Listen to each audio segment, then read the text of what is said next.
Hello बच्चों, दक्ष coaching classes में आपका स्वागत है। आज का जो हमारा टॉपिक है वो है सोलर रेडिएशन। सोलर रेडिएशन ये क्लास 11th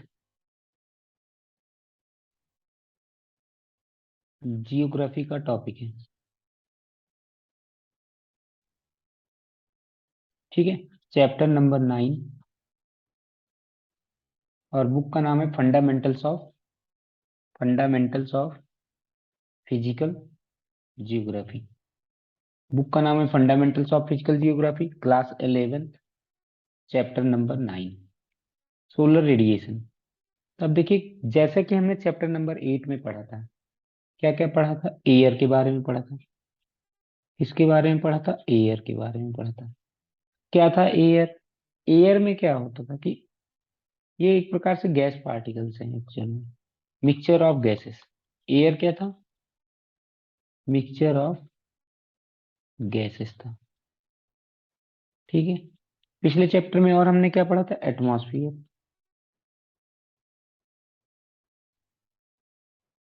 तो एटमॉस्फेयर का मतलब क्या था? An envelope of air, an envelope of air surrounding the earth. यानी कि जिस एयर ने अर्थ को चारों तरफ से घेर रखा है उसी को क्या बोलते हैं? ठीक है, उसी को बोल देते हैं, क्या कहते हैं? एटमॉस्फेयर। और फिर हमने क्या पढ़ा था पिछले चैप्टर में? विंड। विंड क्या होता है? विंड का मतलब क्या होता है? यानी कि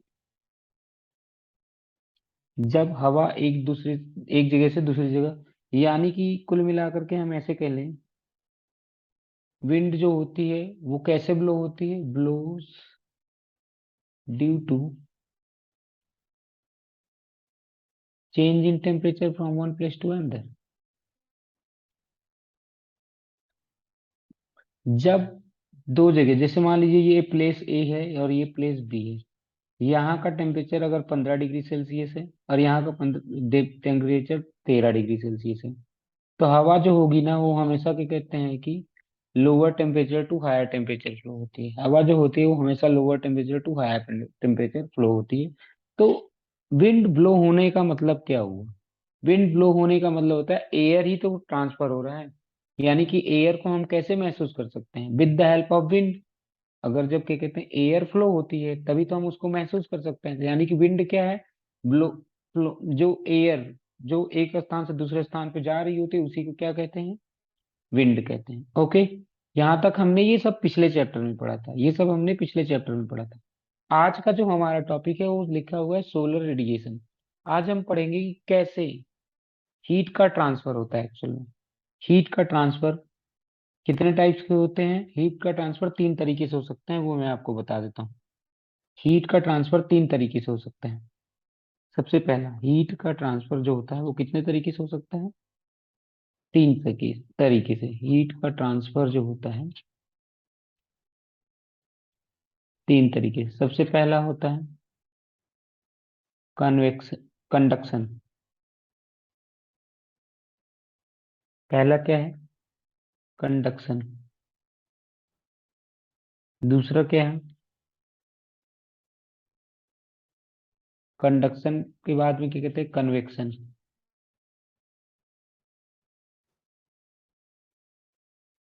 तीसरा क्या है? Radiation.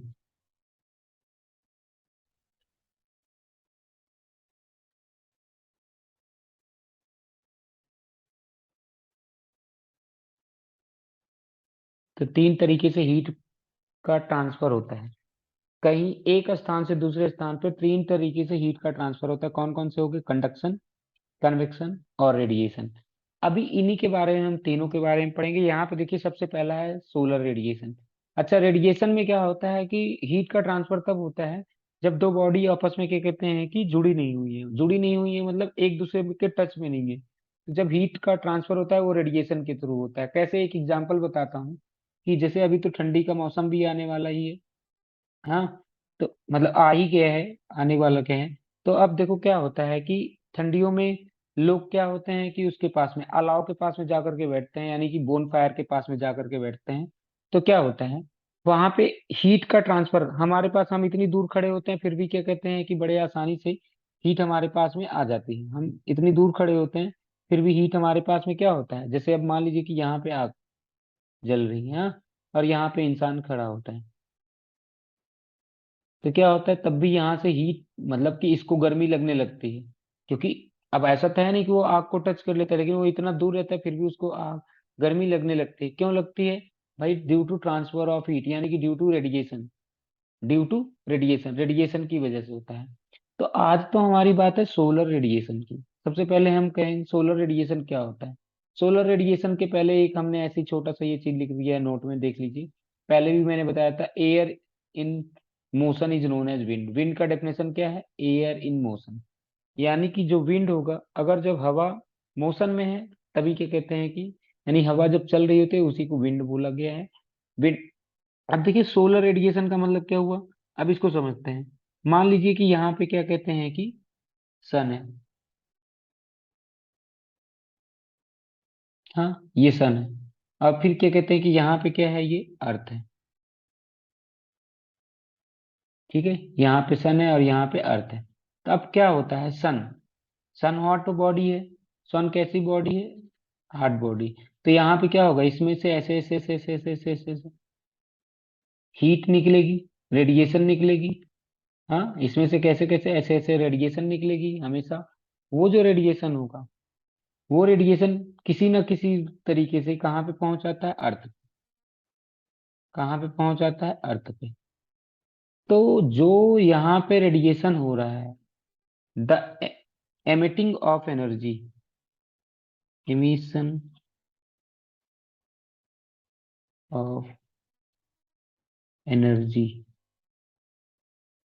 From the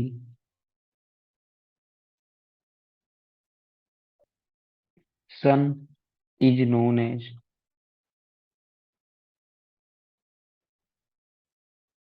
solar radiation.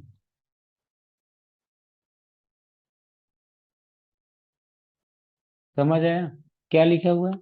कि एमिशन ऑफ एनर्जी, एनर्जी और हीट कह लो, एमिशन ऑफ एनर्जी और heat from the sun. Sun से जो क्या कहते हैं कि जो हीट निकल रही है, या सन से जो एनर्जी निकल रही है, उसी को हमने क्या बोल दिया, सोलर रेडिएशन बोल दिए।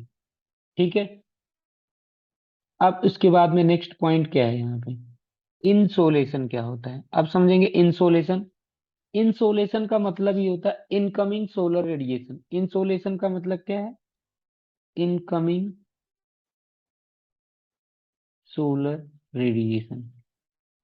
इनकमिंग सोलर रेडिएशन क्यों बोल रहे हैं? क्योंकि हम अर्थ पे हैं। हम कहाँ पे हैं? अर्थ पे हैं। और अर्थ पे ही तो रेडिएशन आ रही है। तो जैसे हमारे फोन पे जब हमारा कॉल आता है तो हम कहते हैं कि इनकमिंग कॉल, यानी कि हमारे फोन में कॉल आ रहा है ना, वैसे ये सन कहाँ, वो रेडिएशन कहाँ पे आ रही है, हमारे अर्थ पे आ रही है ना। अर्थ किसके? हमारे अर्थ पे आ रही है, दैट्स वाई हम इसको क्या बोलेंगे, इनकमिंग सोलर रेडिएशन। अगर हमारे अर्थ से बाहर जा रही होती तब हम बोलते आउटगोइंग सोलर रेडिएशन, नहीं, लेकिन ये तो हमारे अर्थ पे ही आ रही है, तो हम क्या कहते हैं, इनकमिंग सोलर रेडिएशन। अब समझते हैं क्या होता है। The earth surface receives most of it's energy in short wavelength. ये और एक सबसे बड़ी बात यहाँ पे ध्यान में रखना है कि जो सोलर रेडिएशन होता है उस वो होता है शॉर्ट वेवलेंथ। शॉर्ट वेवलेंथ, या कभी कभी लिखा रहेगा शॉर्ट वेव फॉर्म। क्या लिखा रहता है? कभी कभी शॉर्ट वेव फॉर्म, दोनों सेम ही है। Short wave form. ओके। ठीक है। शॉर्ट वेवलेंथ भी लिखा हो सकता है या शॉर्ट वेव फॉर्म लिखा हो सकता है। अब मैं बात करता हूँ कि जो हाँ सोलर रेडिएशन होता है वो शॉर्ट वेव फॉर्म या शॉर्ट वेवलेंथ में होती है। अच्छा, जब क्या कहते हैं कि वेवलेंथ कम होगी ना, तो उस वेव की एनर्जी हाई होगी। जिस वेव की वेवलेंथ कम होती है उस वेव की क्या कहते हैं, वेवलेंथ क्या होती है, हाई होती है। तो जैसे सोलर रेडिएशन है, सोलर रेडिएशन की वेवलेंथ कम है, तो यानी कि इसका वेव एनर्जी क्या होगा, बहुत ही ज्यादा होगा। अच्छा, the energy received by the earth is known as incoming solar radiation. यानी कि इनकमिंग सोलर रेडिएशन क्या होता है, जो जो भी चीजें सन ने रिलीज की, यानी कि सन से जो एनर्जी रिलीज होती है in the form of short wavelength, और वो क्या होता है, कहाँ पे आकर के रिसीव होता है, अर्थ पे आकर के रिसीव होता है। तो उसी को हमने क्या बोल दिया, उसी को हमने क्या बोल दिया, क्या नाम है, इनकमिंग सोलर रेडिएशन। समझ आया क्या मैंने बताया? मैंने ये बताया है यहाँ पे तक, अभी तक मैंने क्या बताया यहाँ पे, मतलब कि सोलर रेडिएशन के बारे में, कि भाई देखो सन से क्या होती है, एनर्जी निकलती है, उसको हमने बोल दिया सोलर रेडिएशन। अब सोलर रेडिएशन जो होता है वो क्या होता है, in the form of short wavelength. किस फॉर्म में आता है, शॉर्ट वेवलेंथ के। तो शॉर्ट वेवलेंथ में होता है, और जो एनर्जी रिसीव की जाती है अर्थ के द्वारा, that is known as incoming solar radiation. हमने बताया इनकमिंग क्यों बोलते हैं, क्योंकि हमारी अर्थ पे ये रिसीव हो रहा है, दैट्स वाई हम बोलेंगे incoming solar radiation, which is short in terms. अच्छा, इनकमिंग सोलर रेडिएशन को शॉर्ट फॉर्म में क्या बोलते हैं, इंसोलेशन बोलते हैं। ओके, इंसोलेशन में क्या होता है, एनर्जी रिसीव होती है सन से। इतना बात समझ में आ गया होगा। अब नेक्स्ट पॉइंट यहाँ पे क्या लिखा हुआ है, as the earth is geoid. Earth कैसा है, जियोइड है, मतलब कोई स्फेयर में नहीं है, अर्थ कोई स्फेयर में नहीं है।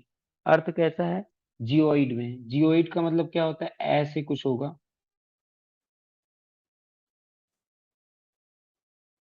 ऐसे समझ लीजिए थोड़ा सा। ठीक है, मतलब पूरा स्फेयर नहीं है। अब क्या होता है, सन, अर्थ जो है वो क्या है, जियोइड है, resembling sphere. The sun rays fall obliquely at the top of the atmosphere. यानी कि सन रेज जो होंगी, सन की जो रेज होगी वो कैसे फॉल होंगी, ऑब्लिकली। ऑब्लिकली मतलब देखिए, जैसे एक एग्जांपल मैं बताता हूँ, अभी आप समझिएगा। देखिए ये क्या है, मैंने यहाँ पे एक इमेज लगा दिया रेडिएटिंग सन का। देखिए ये सन है, सन हीट अप हुआ है, तो इससे जो रेडिएशन निकल रही है वही हमारे अर्थ पे आती है। देखिए ऐसे रेडिएशन निकल रही है, वो जो रेडिएशन निकल रही है वही हमारे क्या हो गए, अर्थ पे आएंगे। पहले इतना बात समझ में आ गया। अब समझना थोड़ा सा, मैं एक एग्जांपल बताता हूँ कि ये समझ लीजिए, ये है सन और ये है अर्थ, ये है अर्थ। अब सन थोड़ा सा बड़ा सा बना देते हैं, ये है सन। ठीक है, अब यहां से क्या होगा, ऐसे रेडिएशन आएगी। अब देखिए कहीं पे रेडिएशन क्या हो रही है, कम एंगल बनाती है, कहीं पे ज्यादा एंगल बनाती है। तो इसीलिए क्या कह रहे हैं कि यहाँ पे देखिए, ये दूसरा वाला पॉइंट समझते हैं पहले। क्या लिखा है, as the earth is geoid. Earth क्या है, जियोइड है, रिजेंबलिंग अ स्फेयर, यानी कि इसमें जो शेप है इसका कैसा है, एक स्फेयर के फॉर्म में। The sun's rays fall obliquely at the top of the atmosphere. Atmosphere के जो टॉप पे जो रेज पड़ती हैं वो क्या होती है, सीधी नहीं पड़ती, ऑब्लिकली पड़ती है, मतलब तिरछी पड़ती है। ऑब्लिकली का मतलब होता है तिरछी। Eight the top of the atmosphere and the earth intercept. Intercept का मतलब होता है प्राप्त करती है, प्राप्त करती है मतलब रिसीव करती है। ओके, अर्थ क्या हो रहा है, कितना पार्ट पा रही है, अर्थ बहुत ही कम, मतलब कि जो पूरे जो सन की एनर्जी आती है एक बहुत थोड़ी सी एनर्जी पा पाती है, बस समझ लो, पूरी एनर्जी नहीं मिल पाती। क्या अर्थ जितनी भी अर्थ सन से एनर्जी निकलती है उस पूरे एनर्जी को रिसीव कर लेती है क्या, नहीं। अर्थ पूरे एनर्जी को नहीं रिसीव करती, उसके थोड़े से ही पार्ट को रिसीव कर पाती है। क्यों रिसीव कर पाती है थोड़े से ही पार्ट को, क्योंकि क्या होता है, अर्थ पे ऊपर जितने भी मतलब आएगा वो पूरा का पूरा नहीं आ पाता। कैसे आता है, ऑब्लिकली आता है। ऑब्लिकली का मतलब होता है तिरछा आता है। यानी कि समझ लीजिए कि जैसे ये अर्थ है, तो यहाँ पे कुछ पार्ट इधर चला जाएगा ऐसे ही, कुछ पार्ट ऐसे ही। तो मतलब कि एकदम एग्जैक्टली सीधे नहीं पड़ते ना, सीधे नहीं पड़ते, कुछ थोड़ा थोड़ा पड़ते हैं। तो इसकी वजह से क्या होता है कि इसका जो सन की जो एनर्जी होती है वो केवल और केवल कुछ ही पार्ट उसका रिसीव कर पाती है अर्थ। यहाँ तक बात समझ में आया? अब यहाँ पे एक इंपॉर्टेंट बात लिखी हुई है, ये एमसीक्यू में पूछा जा सकता है। On an average the earth receives. Earth कितना रिसीव करता है, 1.94 कैलोरी पर स्क्वायर सेंटीमीटर। एक सेंटीमीटर स्क्वायर में, एक सेंटीमीटर स्क्वायर में, और एक सेकंड में, एक सेकंड में अर्थ पे कितनी कैलोरी रिसीव करती है, 1.94। ठीक है। अपने एटमॉस्फेयर के टॉप पे कितना रिसीव करती है? 1.94। यहाँ तक बात समझ में आया? 1 सेंटीमीटर स्क्वायर में और 1 सेकंड में वो कितना रिसीव करती है? 1.94 कैलोरी रिसीव करती है अर्थ, क्या कहते हैं कि एनर्जी। ठीक है। यहाँ तक हमने बता दिया ये सोलर रेडिएशन क्या है क्या नहीं। रेडिएटिंग सन का भी एक एग्जांपल दिखा दिया मैंने आपको कि यहाँ पे देखिए कैसे ये रेडिएट कर रहा है। फिर उसके बाद में एक यहाँ पे एक और एग्जांपल है कि देखिए यहाँ पे क्या हो रहा है, ये इनकमिंग सोलर रेडिएशन, यही है इनकमिंग सोलर रेडिएशन, इसको मैं बोल दे रहा हूँ इनकमिंग। एक मिनट।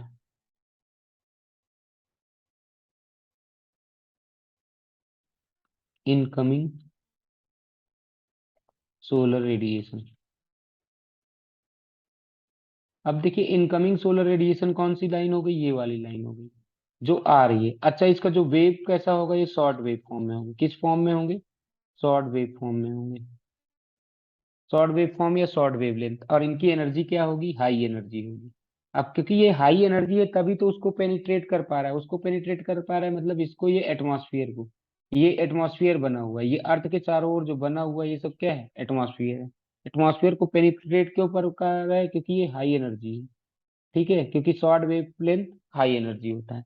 अब यहाँ पे देखिए क्या लिखा हुआ है, during the day when the sun's energy reaches the earth atmosphere most of its goes right through some bounces off back to the space. कह रहे हैं कि दिन में तो लगभग लगभग सारी की सारी लाइट्स क्या होती हैं कि अंदर चली जाती हैं, अंदर चली जाती हैं मतलब एटमॉस्फेयर के अंदर चली जाती हैं। और रात में क्या होता है समझते हैं, यहाँ पे देखिए और आगे क्या लिखा हुआ है रात में।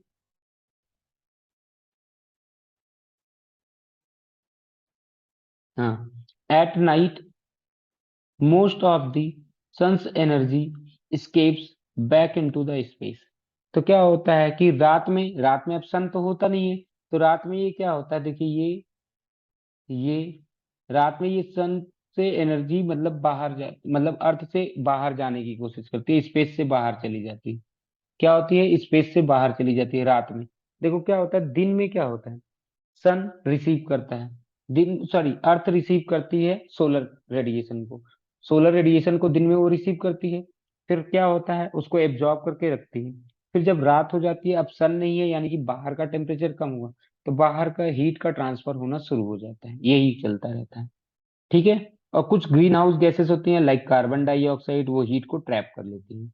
यहाँ तक बात समझ में आ गया होगा? ठीक है। अब क्या होता है कि हीट का जो ट्रांसफर होता है या विंड को, अभी मैंने पीछे बताया भी था, विंड क्यों ब्लो होती है? विंड इसलिए ब्लो होती है कि जैसे समझ लीजिए कि अब ये एरिया ए हो गया, ये एरिया बी हो गया। अब क्या हो रहा है कि यहाँ पे कुछ ज्यादा ही हीट आ गई, यहाँ पे कुछ ज्यादा ही हीट आ गई, और यहाँ पे क्या हुआ, कम हीट रह गई, कम हीट आ पाई। क्योंकि हीट हर जगह पे, पूरे अर्थ पे इक्वली हीट नहीं आती, पूरे अर्थ पे इक्वली हीट नहीं आती। मान लीजिए अब सन यहाँ पे है, तो क्या होगा, यहाँ पे क्या इक्वली हीट आएगी? नहीं, इस वाले पार्ट पे तो ज्यादा हीट होगी, लेकिन इस वाले पार्ट पे क्या होगी, कम हीट होगी। तो समझ लीजिए ए पार्ट ये हो गया, बी पार्ट ये हो गया। तब क्या होता है, यहाँ पे हाई टेम्परेचर हुआ और यहाँ पे क्या हुआ, लो टेम्परेचर। हमने अभी पढ़ाया था कि लो टेम्परेचर से हाई टेम्परेचर की ओर क्या होगा, विंड ब्लो होना शुरू हो जाता है। हमेशा विंड क्या होता है, low temperature to high temperature क्या कहते हैं कि विंड ब्लो होना शुरू हो जाएगा और फटाफट।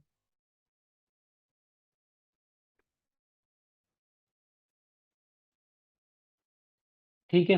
यहाँ तक बात समझ में आया नहीं समझ आया? अब मैं आगे बताता हूँ एफिलियन और पेरिहिलियन क्या होता है। Up alien, perihelion. Up alien का, एफिलियन और पेरिहिलियन। एफिलियन का मतलब क्या होता है? एफिलियन का मतलब ये है कि जब,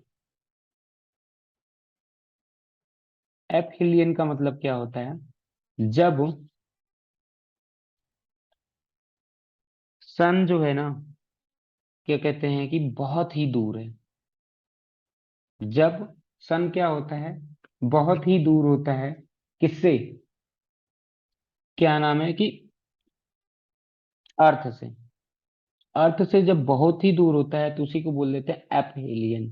पेरिहेलियन का मतलब क्या होता है, जब क्या कहते हैं कि सन जो होता है वो बहुत ही पास में होता है अर्थ के। जब सन बहुत ही पास होता है अर्थ के, नियरेस्ट टू द सन, ठीक है, इसी को बोल दिया कि कहते हैं कि जब earth, when the earth is nearest to the sun, तो उसे बोला गया पेरीहिलियन। ठीक है। अब कितना किलोमीटर है? 147 किलोमीटर। ये कब होता है पेरीहिलियन? 3 जनवरी को। एवरी ईयर 3 जनवरी को पेरीहिलियन होता है, यानी कि अर्थ और सन के बीच की जो दूरी होती है 147 मिलियन किलोमीटर होती है, और जो सबसे पास है इससे कम नहीं होता। और वहीं पे एफिलियन का कितने तारीख को होता है? वो 4 जुलाई को होता है। वो कितने तारीख को होता है? 4 जुलाई को होता है। और ये कितना है? ये कितना है, मैक्सिमम कितना होता है? ये 152 मिलियन। यानी कि अर्थ और सन के बीच की मैक्सिमम दूरी कितनी है? अर्थ और सन के बीच में, जो सन के बीच में मैक्सिमम दूरी कितनी है, जो इससे ज्यादा नहीं हो सकता। तो मैक्सिमम कितना है? 152 मिलियन किलोमीटर। और मिनिमम कितना है? 147 मिलियन किलोमीटर। ठीक है। क्या मैक्सिमम दूरी कितनी है? 152 किलोमीटर। और मिनिमम कितनी है? 147 किलोमीटर। एफिलियन समझ में आ गया, पेरीहिलियन समझ में आ गया। एफिलियन जो होता है वो क्या होता है? 3 जनवरी को होता है। सॉरी, एफिलियन जो होता है वो 4 जुलाई को होता है। और क्या कहते हैं कि पेरीहिलियन जो है वो क्या कहते हैं कि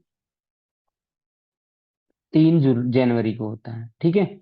अब यहाँ पे समझिएगा, अगर अब ये भी कंफ्यूजन हो सकता है, जैसे अभी मुझे हो गया तो कंफ्यूजन भी हो सकता है कि कौन सा एफिलियन कितने तारीख को होता है, पेरीहिलियन। अब मुझे बताना, एफिलियन वाला क्या था? पास में। एफिलियन का मतलब क्या था? दूर। पेरीहिलियन का मतलब क्या था? पास में। अब मुझे बताना, पेरीहिलियन और एफिलियन, यहाँ पे समझने वाली बात क्या है कि जब साल शुरू होता है तो जनवरी पहले आता है या जुलाई पहले आता है? तो जनवरी पहले आता है, मतलब जनवरी पास में है, यानी कि पेरीहिलियन वाला 3 जनवरी को। और क्या कहते हैं कि पेरीहिलियन जो एपीलियन है वो कितने को हो जाएगा? 4 जुलाई को।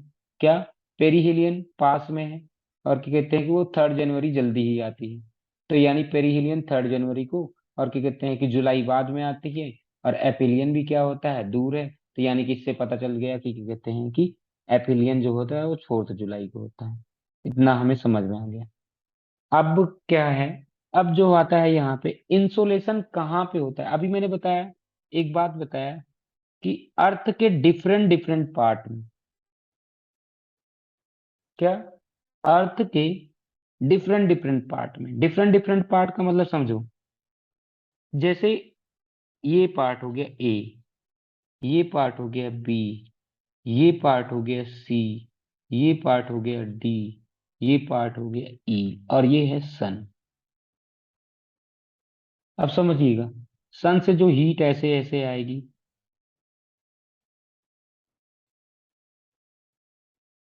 ठीक है, अर्थ के डिफरेंट डिफरेंट रीजन में, अर्थ के डिफरेंट डिफरेंट रीजन में क्या होगा? डिफरेंट डिफरेंट क्या कहते हैं कि जगह पे इंसुलेशन भी डिफरेंट डिफरेंट होगा। हर जगह पे इंसुलेशन सेम नहीं होगा। क्या? हर जगह पे इंसुलेशन सेम नहीं होगा। इस वाले पे हो सकता है सबसे ज्यादा हो, इस पे कम होगा, इस पे भी क्या होगा? कम होगा, यहाँ पे भी कम होगा, और यहाँ तो एकदम कम हो सकता है। तो यानी कि डिफरेंट डिफरेंट रीजन में, अर्थ के डिफरेंट डिफरेंट पार्ट्स में क्या होगा? इंसोलेशन भी अलग अलग होगा। यही तो यहाँ पे हेडिंग ही है हमारी, वेरिएबिलिटी ऑफ इंसोलेशन। मतलब इंसोलेशन क्या हो रहा है सरफेस ऑफ अर्थ पे, क्या हो रहा है? अलग अलग जगह पे है। और वो क्यों होता है वो समझना है। ये जो वेरिएशन हो रहा है अलग अलग जगह पे, अलग अलग टाइप एक अमाउंट में इंसोलेशन हो रहा है। किसी जगह पे बहुत ज्यादा ही इंसोलेशन हो रहा है, किसी भी पार्ट में बहुत ही कम इंसोलेशन हो रहा है। क्यों हो रहा है? वो इंसोलेशन कम होने के कारण या ज्यादा होने के कारण क्या है? ये 5 रीजन है। तो देखिए क्या लिखा हुआ है, the factors that cause these variations, ये जो वेरिएशंस आ रहे हैं इंसोलेशन में, कहीं पे इंसोलेशन ज्यादा हो रहा है, कहीं पे इंसोलेशन कम हो रहा है, ये 5 रीजन है। और यही 5 रीजन हम पढ़ लेंगे, आज का हमारा टॉपिक यही 5 रीजन है। सबसे पहला, the rotation of the earth on its axis. अब क्या होता है, ये अर्थ है, ठीक है, अर्थ के ये एक्सिस है, ये एक्सिस ऑफ द अर्थ है, ठीक है। एक्सिस ऑफ द अर्थ के चारों ओर ऐसे ऐसे अर्थ क्या होती है, रोटेट होती रहती है। एक्सिस ऑफ द अर्थ क्या के अराउंड क्या होता है, अर्थ खुद ही रोटेट होती रहती है, जिसके कारण से क्या होता है, वो घूमती रहती है। तो अब मान लीजिए यहाँ पे सन है, तो ये ऐसे घूमते रहेगी तो क्या होगा, कहीं पे इंसोलेशन, फिर इंसोलेशन क्या होगा, चेंज होगा ही होगा, ठीक है। एक्सिस ऑफ द अर्थ के कारण क्या कहते हैं कि यहाँ पे, अब देखो अर्थ क्या होता है, ये जैसे ये, अभी इसको बताता हूँ, 1 मिनट। दूसरा क्या टॉपिक है, angle of inclination of the sun's rays. Sun का रेज कितना एंगल बना रहा है, सन का रेज अर्थ पे डायरेक्टली पड़ रहा है, मतलब सीधे ही आ रहा है, या किसी एंगल पे आ रहा होगा। अगर वो सीधे पड़ रहा होगा, अगर वो सीधे पड़ रहा होगा तो इसका मतलब क्या है, अगर वो सीधे पड़ रहा होगा तो इसका मतलब क्या कहते हैं कि वहां पे इंसोलेशन ज्यादा होगा। अगर वो सीधे के बजाय क्या कहते हैं कि किसी एंगल पे पड़ रहा होगा तो वहां पे इंसोलेशन कम होगा। लेंथ ऑफ द डे, अब क्या होता है, कभी कभी जैसे, कभी कभी दिन बहुत बड़ा होता है और कभी कभी दिन क्या होता है, बहुत छोटा होता है। तो उस बेसिस पे डिपेंड करता है कि लेंथ ऑफ द डे कितना है, लेंथ ऑफ द नाइट कितना है। इस बेसिस पे पता चलता है कि हमारे उस पार्ट ऑफ द अर्थ पे कितना इंसोलेशन होगा। जहां पे लेंथ ऑफ द डे ज्यादा होगा वहां पे इंसोलेशन ज्यादा होगा, जहां पे लेंथ ऑफ द डे कम होगा वहां पे इंसोलेशन कम होगा। अगला आते हैं, the transparency of the atmosphere. अब क्या होता है, ट्रांसपेरेंसी ऑफ द एटमॉस्फेयर का मतलब देखिए, जैसे कि हमने पहले भी पढ़ रखा है कि एटमॉस्फेयर में 5 लेयर हैं। एटमॉस्फेयर में गैसेस हैं, एटमॉस्फेयर में डस्ट पार्टिकल्स हैं, एटमॉस्फेयर में क्या कहते हैं, वाटर वेपर्स हैं। अब जहां पे वाटर वेपर एटमॉस्फेयर ज्यादा होंगे, हाँ, तो वहां पे क्या होगा, ट्रांसपेरेंसी कम होगी। जब ट्रांसपेरेंसी कम होगी तो वहां पे इंसोलेशन कम, जहां पे ट्रांसपेरेंसी ज्यादा वहां पे इंसोलेशन क्या होगा, ज्यादा होगा। यानी कि एटमॉस्फेयर के ट्रांसपेरेंसी के ऊपर भी इंसोलेशन डिपेंड करता है।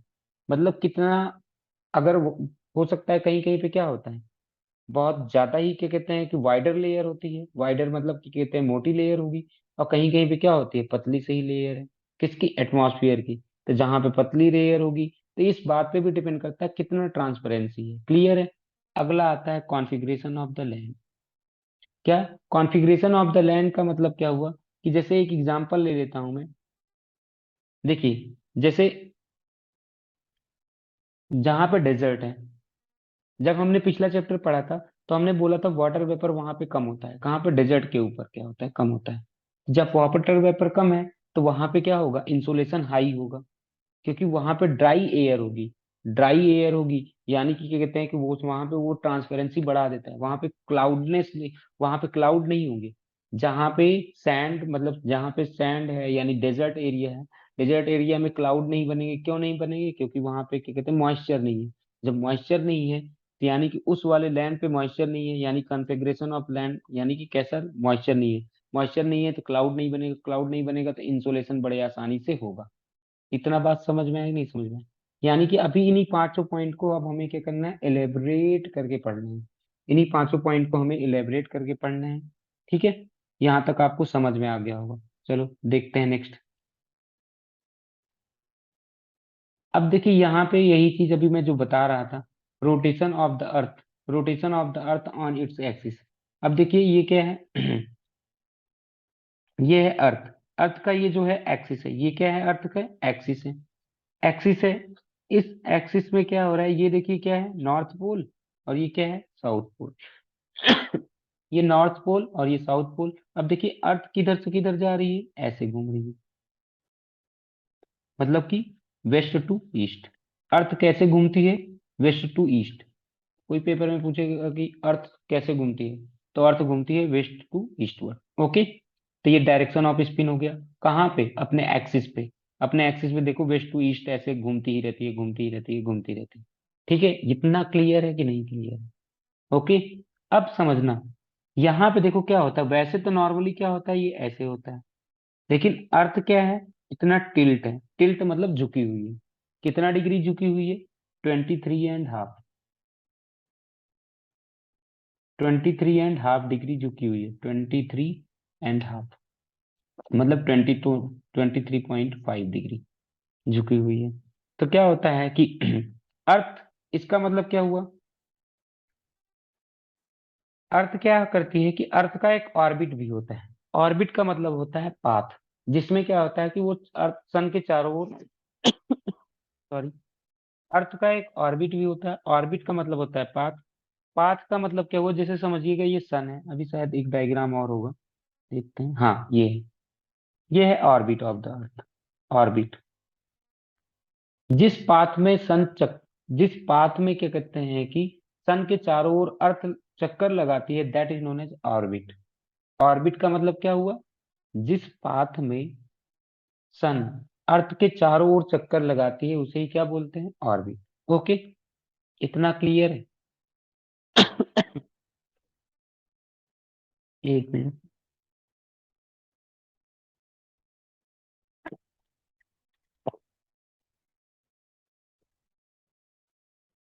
यानी कि हमें यहाँ पे ये समझ में आ गया कि ऑर्बिट का मतलब क्या होता है, पाथ, जिसमें सन चारों ओर चक्कर लगाता है। अब देखिए क्या होता है कि अब यहाँ पे देखो ऐसे, मैंने अभी बताया था ये एंगल कितना है, 23.5। अब देखो इसके साथ में कितना एंगल, इस पाथ के साथ में ये कितना, 90 डिग्री। तो अगर मैं देखूं ये जो एक्सिस ने कितना बनाया है, एक्सिस ने कितना बनाया है, तो 90 माइनस 23.5 कर दो, तो यानी कितना डिग्री आ गया, 66.5।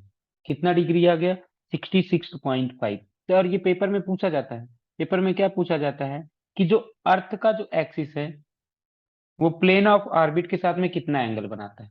अर्थ का एक्सिस, अर्थ का एक्सिस प्लेन ऑफ ऑर्बिट के साथ में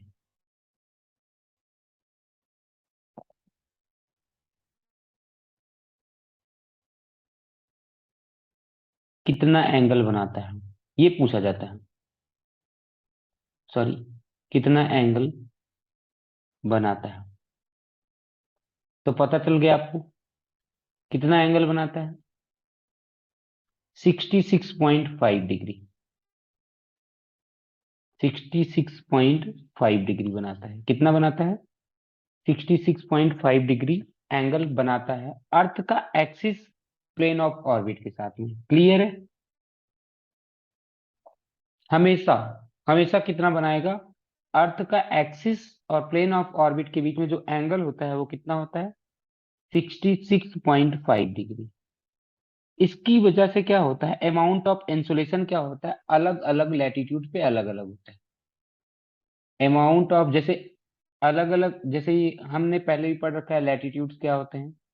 देखिए, ये होते हैं इक्वेटर, ये सारे क्या है, सारे के सारे ही क्या हैं, लैटिट्यूड्स हैं। जितनी भी हॉरिजॉन्टल लाइंस ड्रॉ की गई हैं ग्लोब पे, वो सारी की सारी क्या होती हैं, लैटिट्यूड्स। तो क्या होगा कि अब यहाँ पे ऐसे लैटिट्यूड बना दो, तो देखो अब यहाँ पे अगर मान लो इंसोलेशन होगा, यहाँ से यहाँ लाइट जाएगी, यानी कि हीट जाएगी, तो क्या होगा, इस वाले एल्टीट्यूड पे कम लाइट जाएगी, लेकिन यहाँ पे क्या होगा, ज्यादा जाएगी। फिर यहाँ पे ऐसे, तो कुछ पार्ट पे क्या हो रहा है, तो यानी कि अमाउंट ऑफ इंसोलेशन जो होता है इसके वजह से चेंज हो गया। किसकी वजह से चेंज हो गया, जो ये क्या कहते हैं कि कितना ये अपने क्या कहते हैं कि ऑर्बिटल प्लेन के साथ में, ऑर्बिटल प्लेन के साथ में जितना एक्सिस ने एंगल बनाया है, उसकी वजह से क्या हो रहा है कि अमाउंट ऑफ इंसोलेशन भी क्या हो रहा है, डिफरेंट आ रहा है। अमाउंट ऑफ इंसोलेशन किसके ऊपर डिपेंड कर गया, ये कहते हैं कि ये एंगल बनाने के कारण में। ठीक है, यहां तक बात समझ में आई, नहीं समझ में आई? नेक्स्ट आता है कि इंसुलेशन क्या होता है, अलग अलग एंगल पे होता है। इंसुलेशन क्या होता है, अलग अलग एंगल पे होता है। तो देखिए क्या है कि यहाँ पे हम समझते हैं ये 21 जून है, ये 21 जून को हमने बोल दिया जून सोल्स्टाइस। और ये मार्च है, मार्च में क्या कहते हैं कि अब ऐसे ही यहाँ पे समझ लीजिए, ये 22 दिसंबर है। 22 दिसंबर, यहाँ पे लाइट एकदम सीधे पड़ती है, लाइट एकदम क्या होगी, सीधे पड़ती है। तो ये सारी चीजें ध्यान में रखना होता है कि इसमें क्या कहते हैं कि इसको हमने बोल दिया, इसको हमने बोल दिया समर सोल्स्टाइस। समर सोल्स्टाइस कितने तारीख को होता है, 21 जून को होता है। और इसको हमने बोल दिया दिसंबर को विंटर सोल्स्टाइस। विंटर सोल्स्टाइस कितने तारीख को होता है, 22 दिसंबर को होता है। विंटर सोल्स्टाइस कितने तारीख को होता है, 22 दिसंबर को होता है। ठीक है, यहाँ तक बात समझ में आया, नहीं समझ में आया? ठीक है, तो क्या होता है,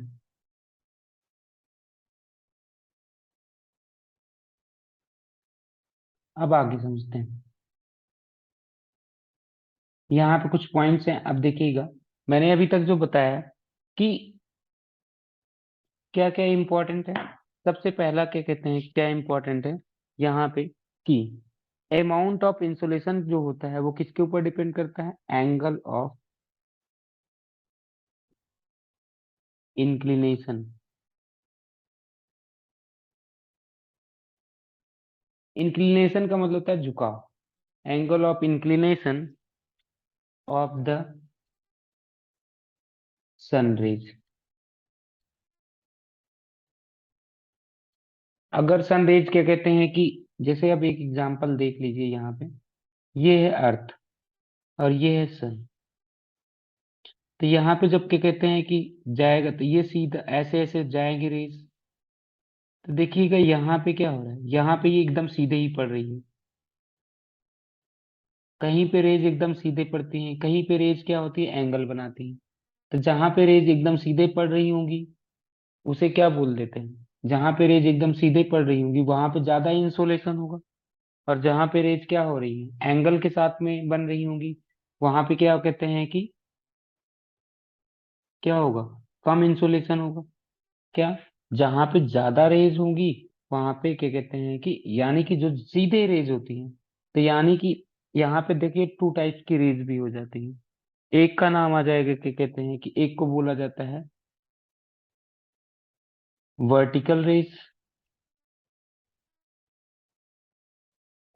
और एक को बोला जाता है स्लांटिंग रेज। अब देखिए, जहां जब जो स्लांटिंग रेज होगी वो एंगल के साथ में आती है, और जो वर्टिकल रेज होती है वो सीधी पड़ेगी। तो क्या होगा, जो सीधे गया, अब देखो कौन सा, अब मुझे बताना सबसे छोटी रेंज कौन सी है, ये जो वर्टिकल आई है, जो सीधी आई है वो सबसे छोटी है। यानी कि उसको ज्यादा डिस्टेंस कवर नहीं करना पड़ता, यानी कि जो वर्टिकल रेज होती हैं इनको हमेशा कम डिस्टेंस कवर करना पड़ता है। तो यानी कि देखिए, vertical raise travel over a shorter distance, यानी कि ये कितना चलती है, शॉर्टर डिस्टेंस चलती है, एंड लूज लेस एनर्जी। अब क्योंकि ये कम दूरी चल रही है, तो इसका मतलब इनकी एनर्जी भी क्या होगी, कम लॉस होगी। वहीं पे जो स्लांटिंग रेज होती है, स्लांटिंग मतलब ये जो एंगल बना रही है, स्लांटिंग रेज जो होती है वो हमेशा क्या होती है, उनको ट्रेवल करना पड़ता है, ज्यादा दूर चलना पड़ता है। Slanting raise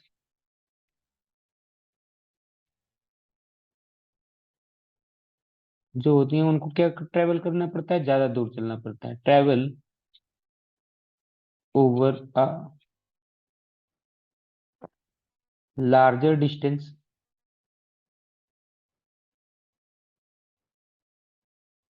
and loose more energy और हीट। तो अभी देखो, हीट तो रास्ते में भी जब आ रही होगी तब भी धीरे धीरे लॉस होती रही होती है हीट। लेकिन जो क्या कहते हैं कि जो ज्यादा डिस्टेंस कवर कर रही है वो कम, मतलब कि क्या कहते हैं कि वो ज्यादा हीट को लॉस कर देगी रास्ते में ही। अर्थ तक पहुंचने से पहले ही बहुत सारा हीट लॉस कर चुकी होगी, कौन सी, जो ज्यादा क्या कहते हैं कि ट्रेवल कर रही है। और वहीं पे जो क्या कहते हैं कि जो कम डिस्टेंस ट्रेवल कर रही है यानी कि जो वर्टिकल रेज होती है वो कम डिस्टेंस ट्रेवल करती हैं, तो वो जल्दी पहुंच जाएंगी, तो यानी कि वो कम हीट का लॉस करेंगी, यानी कि वो ज्यादा, ये क्या कहते हैं कि अमाउंट ऑफ इंसोलेशन क्या होगा, हाई होगा, अमाउंट ऑफ इंसोलेशन क्या होगा, विल बी मोर। और इसमें क्या होगा, अमाउंट ऑफ इंसोलेशन क्या होगा, लेस होगा, अमाउंट ऑफ इंसोलेशन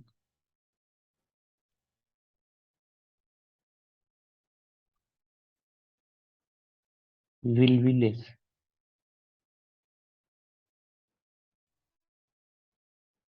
नेक्स्ट, और समझते हैं क्या होता है इसमें, तीसरा पॉइंट।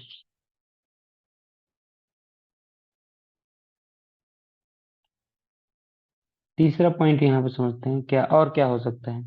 जो वर्टिकल रेज होती हैं, ये हमेशा कहाँ से कहाँ पे पड़ती हैं, ट्रॉपिक के बीच में, ट्रॉपिक ऑफ कैंसर से लेकर के ट्रॉपिक ऑफ कैप्रिकॉर्न के बीच में होती हैं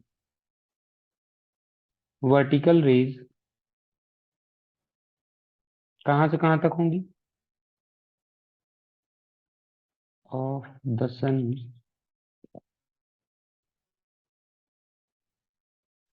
fall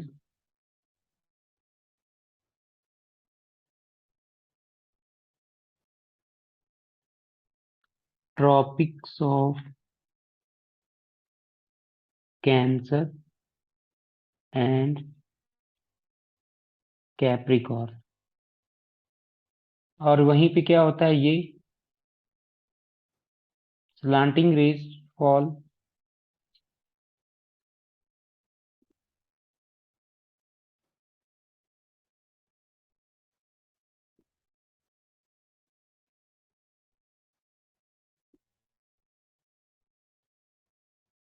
in temperate and polar region. अब देखना क्या होता है यहाँ पे, जैसा कि हम बहुत बार पढ़ चुके हैं, देखना ये क्या है, इक्वेटर है।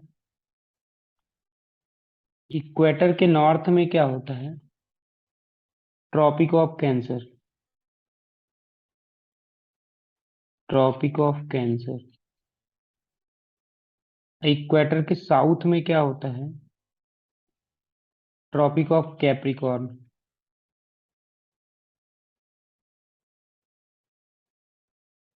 इधर 23.5 डिग्री नॉर्थ होता है, और ये 23.5 साउथ होता है।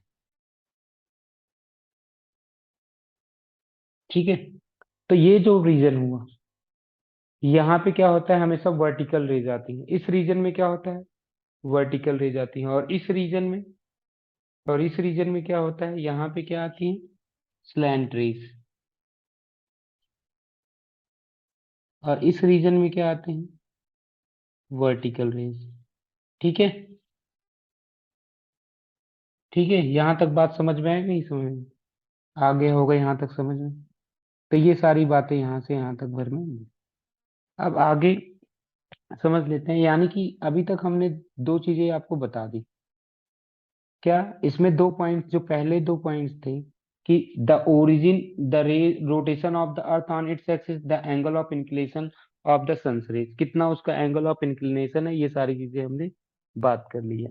क्योंकि अब देखिए, जो स्लैंट रेज होंगी उनको क्या होता है कि ज्यादा क्या कहते हैं कि दूर चलना पड़ता है, उनको एटमॉस्फेयर में भी क्या कहते हैं कि ज्यादा चलना पड़ेगा, एटमॉस्फेयर में भी ज्यादा दूर चलना पड़ेगा, तो एटमॉस्फेयर में भी वो जाते जाते एब्जॉर्ब हो जाते हैं। इतना क्लियर है ना। अब नेक्स्ट आता है कि एटमॉस्फेयर, अब यहाँ पे क्या कहते हैं कि एटमॉस्फेयर क्या होता है कि ट्रांसपेरेंट किसके लिए होता है, शॉर्ट वेवलेंथ के लिए होता है, किसके लिए, शॉर्ट वेवलेंथ, क्योंकि वो सन से तो जो वेव निकलती है वो कैसी होती है, शॉर्ट ही होती है। और हमने ऑलरेडी बता रखा था कि यहाँ पे क्या कहते हैं कि ओजोन लेयर, ये सारी चीजें भी हैं। अब कुछ और चीज समझ में आती है कि मैक्सिमम इंसोलेशन जो होती है वो कहाँ पे होती है, सब ट्रॉपिकल डेजर्ट पे होती है। मैक्सिमम इंसोलेशन कहाँ पे होती है, डेजर्ट। सबसे ज्यादा इंसोलेशन कहाँ पे होती है, डेजर्ट पे होती है। और क्या कहते हैं कि क्यों होती है, मैंने बता दिया, वहां पे लेस क्लाउडी होते हैं। तो इसका एक रीजन ये आ गया। किसका? ये आपका ये चौथा चीज। अब कॉन्फ़िगरेशन ऑफ द लैंड यही तो बताता था, कॉन्फ़िगरेशन ऑफ द लैंड क्या बताता है? यही ट्रांसपेरेंसी, ये सारी चीजें आपको अब समझ में आ गई है, ठीक है। एक चीज और यहाँ पे समझने वाली बात ये है कि सेम लैटिट्यूड है, सेम लैटिट्यूड है और कॉन्टिनेंट है एक जगह पे, और एक जगह पे क्या कहते हैं कि समुद्र है। एक जगह पे कॉन्टिनेंट है, एक जगह पे समुद्र है, यानी कि ओशियन है। तो जो कॉन्टिनेंट वाला पार्ट होगा ना, वो ज्यादा हीट, वो इंसुलेशन होगा। और क्या कहते हैं कि वहीं पे क्या कहते हैं कि जो समुद्र वाला पार्ट है या ओशियन वाला पार्ट है, वहां पे क्या होगा? कम अमाउंट ऑफ इंसुलेशन होगा। अमाउंट ऑफ इंसुलेशन के कहते हैं कि लैंड एरिया पे ज्यादा होता है, और अमाउंट ऑफ इंसुलेशन जो के कहते हैं कि क्या नाम है, ओशियन पे क्या होगा? कम होगा। क्यों होगा? क्योंकि ओशियन में तो क्या होगा? वेपर बन जाएंगे। ओशियन में वेपर बन जाएंगे, तो ओशियन में क्या हो जाता है कि कहते हैं कि जो वाटर वेपर ऊपर होंगे एटमॉस्फेयर में, वो क्या करेगा? एटमॉस्फेयर के वाटर वेपर को क्या कर लेगा? एब्जॉर्ब कर लेगा। एटमॉस्फेयर के वाटर वेपर को क्या कर लेगा? एब्जॉर्ब कर लेगा। ठीक है, यहाँ तक बात समझ आई नहीं समझ? यानी कि सॉरी, एटमॉस्फेयर में जो वाटर वेपर होंगे, वो जो इंसोलेशन हो रही होगी उसको एब्जॉर्ब कर लेंगे। कुछ पार्ट को एब्जॉर्ब कर लेंगे, कुछ को ही अर्थ पे आने देंगे। जबकि वहीं पे क्या कहते हैं कि ड्राई एरिया है, जो लैंड वाला एरिया, वहां पे क्या होगा? वहां पे कम अमाउंट ऑफ वाटर वेपर होंगे। जब कम अमाउंट ऑफ वाटर वेपर होंगे तो कम एब्जॉर्ब हो पाएगी ना लाइट। तो क्या होगा कि वो आसानी से क्या कहते हैं, अमाउंट ऑफ इंसुलेशन वहां पे ज्यादा होगा। ठीक है, यहाँ तक समझ में आ गया? ये पांचों पॉइंट मैंने बता दिया। अच्छा, यहाँ पे एक चीज ध्यान में रखना। क्या ध्यान में रखना है? कि जो पहले तीन है ना, पहले तीन ये बहुत ज्यादा मतलब कि कहते हैं कि इंसुलेशन को अफेक्ट करते हैं। और ये जो लास्ट के दो हैं वो उतने ज्यादा अफेक्ट नहीं करते हैं, जो लेकिन जो पहले तीन है वो बहुत ही ज्यादा अफेक्ट करते हैं इंसुलेशन के अमाउंट को। ठीक है, यहाँ तक हमें समझ में आ गया। अब नेक्स्ट आता है heating and cooling of the atmosphere. क्या? Heating and cooling of the atmosphere. देखिए अब क्या हो रहा है, एटमॉस्फेयर कैसे हीट होता है, कैसे कूल होता है, अब हमें ये समझना है। एटमॉस्फेयर कैसे हीट होता है और कैसे कूल होता है, ये समझना है।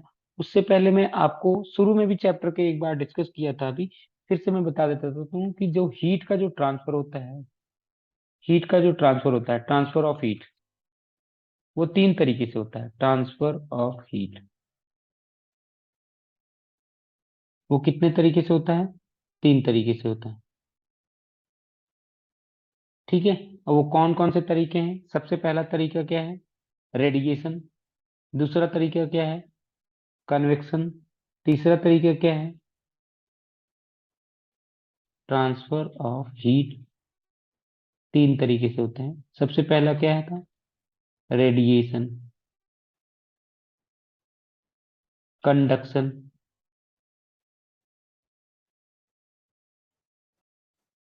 और तीसरा क्या है? कन्वेक्शन। रेडिएशन का एग्जांपल मैंने बताया था, वो बोन फायर के पास में जब हम खड़े हो जाते हैं दूर में ही, और तब भी हमारे पास में वहां से क्या होती है? आग पहुंच, आग की लपटें, या मतलब ऐसे समझ लो कि गर्मी महसूस होती रहती है। और वहीं पे कंडक्शन में क्या होगा? कंडक्शन में हमेशा दो बॉडी क्या होगी? जैसे मान लीजिए कि यहाँ पे ये है, हाँ, ये है आयरन, और यहाँ पे आग लगी हुई है।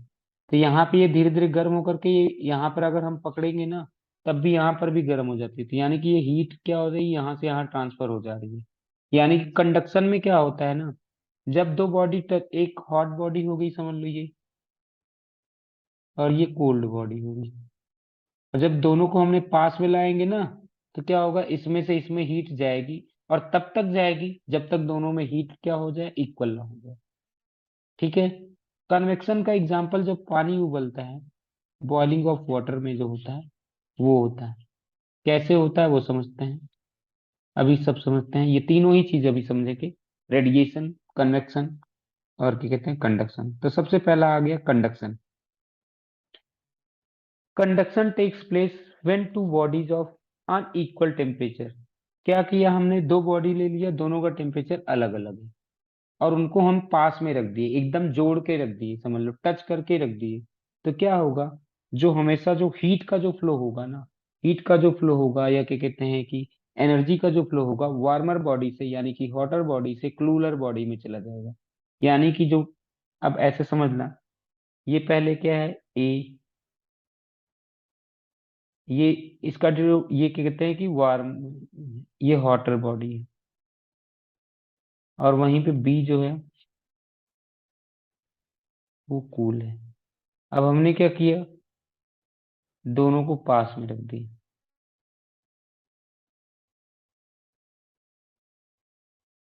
दोनों को हमने क्या कर दिया, पास में रख दिया, ए और बी में। तो क्या होगा, ए से क्या कहते हैं कि टेम्परेचर किस में चला जाएगा, मतलब टेम्परेचर नहीं, हीट किस में चला जाएगा, बी में। और ये तब कब तक होगा, तब तक होगा जब तक दोनों में क्या कहते हैं कि इक्वल ना हो जाए। जैसे ही दोनों का टेम्परेचर इक्वल हो जाएगा, तुरंत क्या कहते हैं कि हीट का जो क्या कहते हैं कि फ्लो होना बंद हो जाएगा। जैसे ही दोनों का टेम्परेचर सेम हो जाएगा, तब तक तब तक हीट फ्लो होगी, लेकिन जैसे ही दोनों का टेम्परेचर सेम हो जाएगा, तब हीट का फ्लो होना क्या हो जाएगा, बंद हो जाएगा। ठीक है। अब आगे, the the earth after being heated, अभी हमने बताया था, क्या बताया था, कि जो सन जो से क्या कहते हैं कि सन से लाइट या सन से इंसोलेशन जो आता है वो अर्थ पे आता है। अर्थ सबसे पहले हीट अप खुद होती है। जैसे ही सन से लाइट क्या कहते हैं कि सन से इंसोलेशन जो होता है, इंसोलेशन जो होता है वो अर्थ पे जैसे ही आता है, यानी कि जो सोलर रेडिएशन अर्थ पे आता है, वो क्या करता है, सबसे पहले अर्थ को हीट अप कर देता है। और जो अर्थ को हीट अप कर देगा, यानी कि अर्थ का टेम्परेचर बढ़ता है। फिर अर्थ के पास में ही तो एयर है, अर्थ से जस्ट लगी हुई तो एयर है, क्योंकि हमने बताया था अर्थ से ही, अर्थ के चारों ओर एटमॉस्फेयर है, यानी कि अर्थ से लगा हुआ एयर में क्या होता है, कंडक्शन के थ्रू अर्थ से लगे हुए पार्ट में क्या कहते हैं कि जो अर्थ के कांटेक्ट में एयर है, अर्थ के कांटेक्ट में जो एयर है उसमें कंडक्शन के थ्रू क्या होगा, हीट फ्लो होना शुरू हो जाएगी। कहाँ से, अर्थ से किसमें फ्लो हो जाएगी, एयर में। यानी कि कुल मिलाकर के ऐसे ही ये ट्रांसफर हो रहा है ये। एक मिनट फिर से समझना। सबसे पहले मैंने बोला सन से क्या कहते हैं कि सोलर रेडिएशन आया, वो कहाँ पे गया, अर्थ पे। क्लियर समझना। सन से सोलर रेडिएशन आया, वो कहाँ पे गया, अर्थ पे। अर्थ पे जा करके जैसे ही अर्थ हीटअप हो गया, अर्थ हीटअप हो गया, तो हमें ये भी तो पता है कि अर्थ से ही तो एयर कांटेक्ट में है। तो अभी मैंने बताया था जब दो बॉडी कांटेक्ट में होंगी, एक का टेम्परेचर कम एक का टेम्परेचर ज्यादा, तो फिर क्या होगा, उस अर्थ से हीट निकल के किस में जाएगी, एयर में जाएगी। किस प्रोसेस के थ्रू, दिस कंडक्शन के थ्रू। यही यहाँ पे लिखा हुआ है, the air in contact with land gets heated slowly, ये धीरे धीरे होगा, and upper layers in contact with lower layers.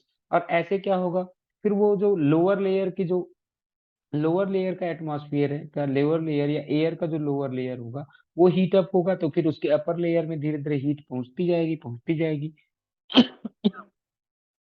ठीक है। इसी को बोल दिए कंडक्शन।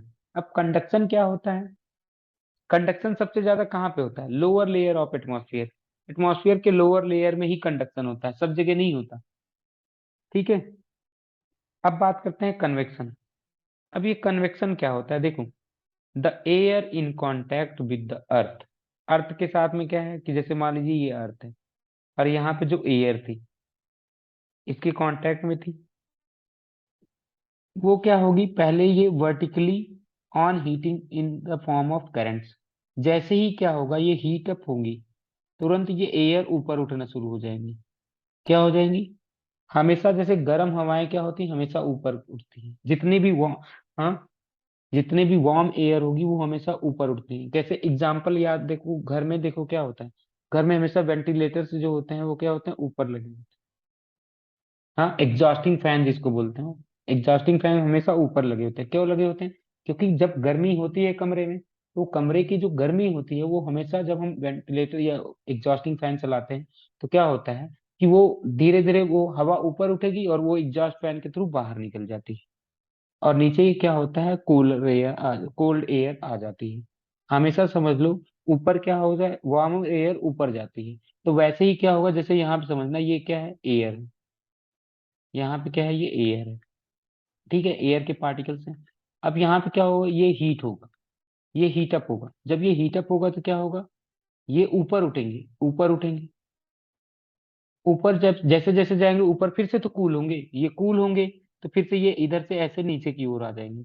और ये फिर से क्या होता है, ये ऊपर की ओर जा रहे होंगे, यहाँ से ये हीट होकर के ऊपर की ओर जा रहे होंगे, और इधर से ये कूल होकर के नीचे की ओर आ रहे होंगे। तो ये this process is known as convection.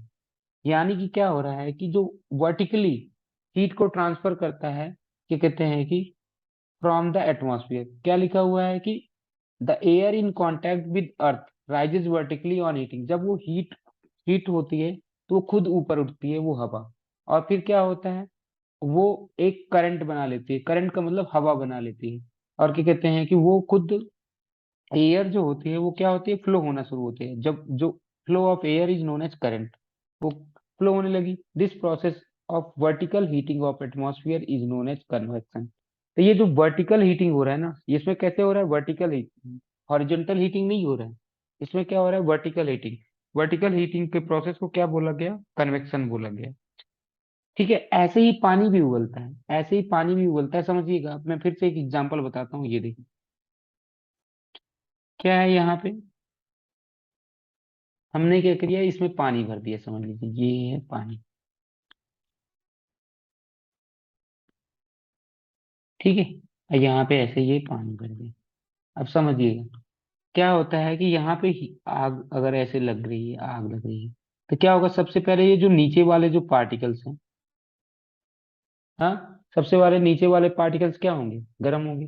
और जैसे ही ये नीचे वाले पार्टिकल्स गर्म होते हैं तो ये क्या करते हैं, ये ऊपर उठेंगे। ये पार्टिकल्स क्या होते हैं, ऊपर उठते हैं। ऊपर उठते हैं तो ये जो ऊपर वाले जो मॉलिक्यूल्स हैं इनको अपनी एनर्जी दे देंगे ना, और ये क्या होगा, खुद की एनर्जी लॉस कर देते हैं। ठीक है, क्या ऐसे ही ये ऊपर जाते हैं, फिर ये इधर से ऐसे धीरे धीरे ये ठंडे होंगे तो फिर से ये नीचे आएंगे, ठंडे होंगे तो नीचे आएंगे, फिर से ऐसे और भी पार्टिकल्स यहाँ पे गर्म हो रहे हैं वो ऊपर जाएंगे। वो ऊपर जाते हैं, अपनी एनर्जी दे देते हैं। इस प्रकार से जो हीट का जो ट्रांसफर हो रहा है, वर्टिकल हीट का ट्रांसफर जो हो रहा है, और जिसमें क्या कहते हैं कि, तो इसी को बोलते हैं, हम क्या बोलते हैं, कन्वेक्शन। अच्छा, लिखा हुआ है convective transfer of energy is confined only to troposphere. ये जो कन्वेक्टिव ट्रांसफर मतलब कन्वेक्शन के थ्रू जो ट्रांसफर होती है एनर्जी, वो केवल और केवल कौन से लेयर में होती है, ट्रोपोस्फेयर में होती है बस। ट्रोपोस्फेयर के अलावा नहीं होती। अब ये एडवेक्शन क्या है, एडवेक्शन भी कन्वेक्शन ही है, बस ये horizontal, horizontal convection is known as, ये हॉरिजॉन्टल कन्वेक्शन है। ओके, अब देखो, the transfer of heat through horizontal movement of air is known as. जब हवा जो होती है, हवा जब क्या कहते हैं कि हॉरिजॉन्टली फ्लो होने लगे, और उससे अगर ट्रांसफर ऑफ हीट होती है तो उसी को बोला जाता है एडवेक्शन। ठीक है, एडवेक्शन का मतलब क्या हुआ, transfer of heat through horizontal movement of air. जब हवाएं, अभी मैंने जो एग्जांपल बताया था उसमें ऊपर की ओर जा रहा है, उसमें पार्टिकल्स क्या हो रहे थे, ऊपर की ओर जा रहे थे। अब की ऊपर की ओर ना जाकर के पार्टिकल्स कैसे जाए, मान लीजिए इधर इधर के पार्ट हीट हुए और इधर हीट, इधर जाने लगे ये पार्टिकल्स, वर्टिकली जाने लगे, तो इसी को बोल दिया जाता है एडवेक्शन। ठीक है, horizontal movement of the air is relatively more important than vertical movement. ये क्या कहते हैं कि हॉरिजॉन्टल मूवमेंट के कारण ही तो फ्लो ऑफ एयर होती है, या विंड जो फ्लो होता है वो किसकी वजह से होता है, हॉरिजॉन्टल मूवमेंट की वजह से। अगर कहीं पे टेम्परेचर डिफरेंस नहीं हो, टेम्परेचर डिफरेंस नहीं होगा तो विंड नहीं ब्लो होगी, यानी कि एयर नहीं फ्लो होगा। एयर का क्या कहते हैं, विंड ब्लो होने का केवल और केवल एक ही रीजन है, दो जगह पे टेम्परेचर डिफरेंस होना। अब देखिए क्या लिखा हुआ, in middle latitudes. Middle latitudes का मतलब क्या हुआ, यही यहाँ पे बता रहे हैं, ये पार्ट जो ट्रॉपिक वाले पार्ट थे। Most of the diurnal, diurnal का मतलब क्या होता है, day and night variation is daily in daily weather are caused by advection alone. तो बहुत जगह पे क्या होता है कि दिन और रात के मौसम में बहुत ज्यादा ही चेंजेस हो जाते हैं। ठीक है, और डेली ही हो जाते हैं। वो किसकी वजह से होते हैं, ड्यू टू एडवेक्शन। एडवेक्शन की वजह से, एडवेक्शन जो होता है वो सीजन के में बहुत ज्यादा चेंजेस लाता है। एडवेक्शन जो होता है वो सीजन में क्या कहते हैं, बहुत ज्यादा ही चेंजेस ला देता है। वेदर में मतलब वेदर कंडीशन क्या होता है, अच्छा सीजन जो होता है वो बहुत लंबा चलता रहता है, वेदर जो होता है वो शॉर्ट टाइम के लिए होता है। तो वेदर में अचानक से चेंजेस कौन ला देता है, एडवेक्शन ही कारण बनता है। In tropical regions, particularly the northern India, the summer season local winds are, जैसे क्या होता है कि गर्मियों में जो लू फ्लो होती है, हाँ, गर्मियों में क्या होता है, गर्म हवाएं बहुत तेजी से चलती हैं। वो किसकी वजह से होती हैं, एडवेक्शन की वजह से ही तो होती है। कौन से रीजन में, ट्रॉपिकल रीजन में। ट्रॉपिकल रीजन का मतलब जहाँ, वो रीजन जहाँ पे क्या कहते हैं कि जो ट्रॉपिक के में अंदर में आता है, यानी कि क्या कहते हैं कि कहाँ तक आता हो, इस रीजन में आता हो, 23.5 डिग्री तक। तो यहाँ तक भर में जो अभी आता होगा उसमें क्या होता है कि जो लू फ्लो होता है वो किसकी वजह से होता है, जो लू ब्लो होता है यानी कि जो होती है हवा जो चलती है बहुत तेजी से गर्मियों में, वो क्या होता है, किसकी वजह से होता है, एडवेक्शन प्रोसेस की वजह से होता है। ठीक है। अब एक छोटा सा टॉपिक रह गया, टेरेस्ट्रियल रेडिएशन। टेरेस्ट्रियल रेडिएशन का मतलब क्या होता है, लैंड से रेडिएशन होना, मतलब जब अर्थ से अब रेडिएशन होगा, अर्थ से रेडिएशन होगा तो उसी को बोल दिया जाता है टेरेस्ट्रियल रेडिएशन। यहाँ पे समझिए, देखिए क्या लिखा हुआ, the insolation received by the earth is in short waves form. तो देखो क्या होता है कि अर्थ जो रिसीव कर रही है सोलर रेडिएशन को तो शॉर्ट वेव फॉर्म में, फिर वो क्या करता है, वो इसके सरफेस को हीट कर देता है, उसके सरफेस को क्या कर देता है, हीट कर देता है। The earth after being heated itself becomes a radiating body. तो क्या होता है कि सबसे पहले अर्थ पे क्या कहते हैं कि सोलर रेडिएशन आया, वो सोलर रेडिएशन ने किसको हीट कर दिया, अर्थ को हीट कर दिया।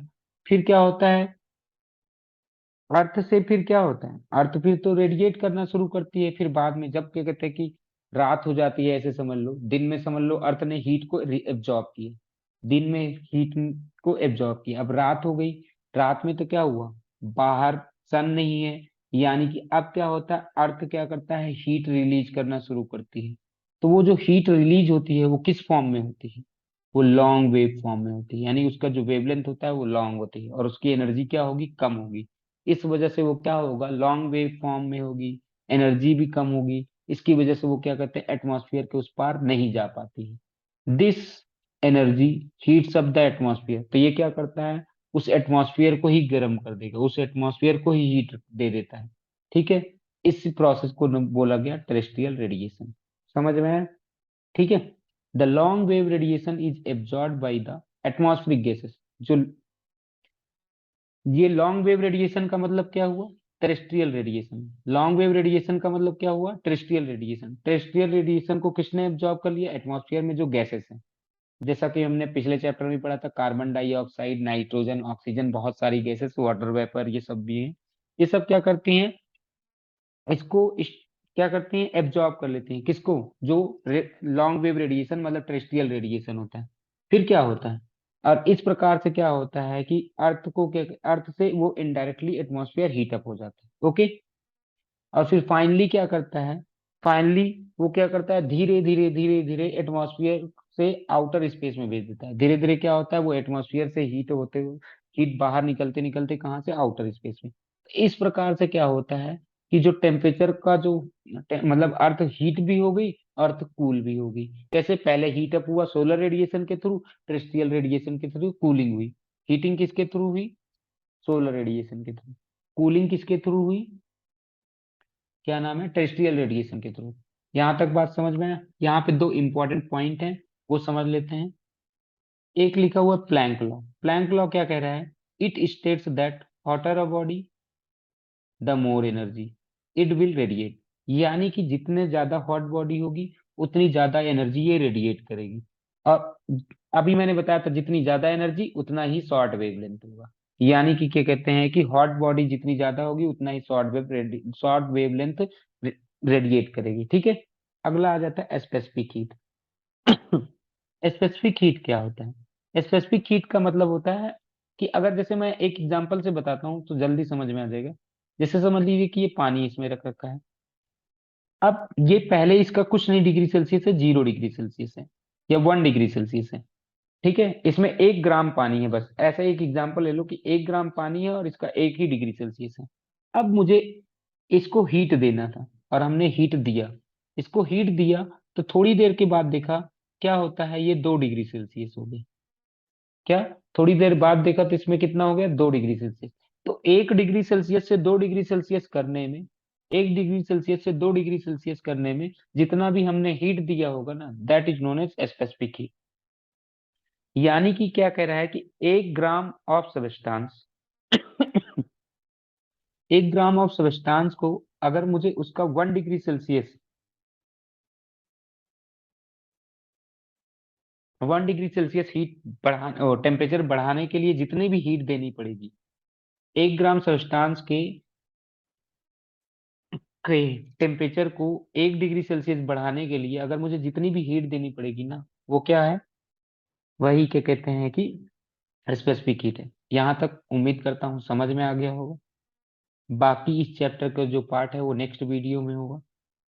ठीक है, तो जो ना समझ में आए कमेंट कर दीजिएगा, सारे जवाब मिल जाएंगे।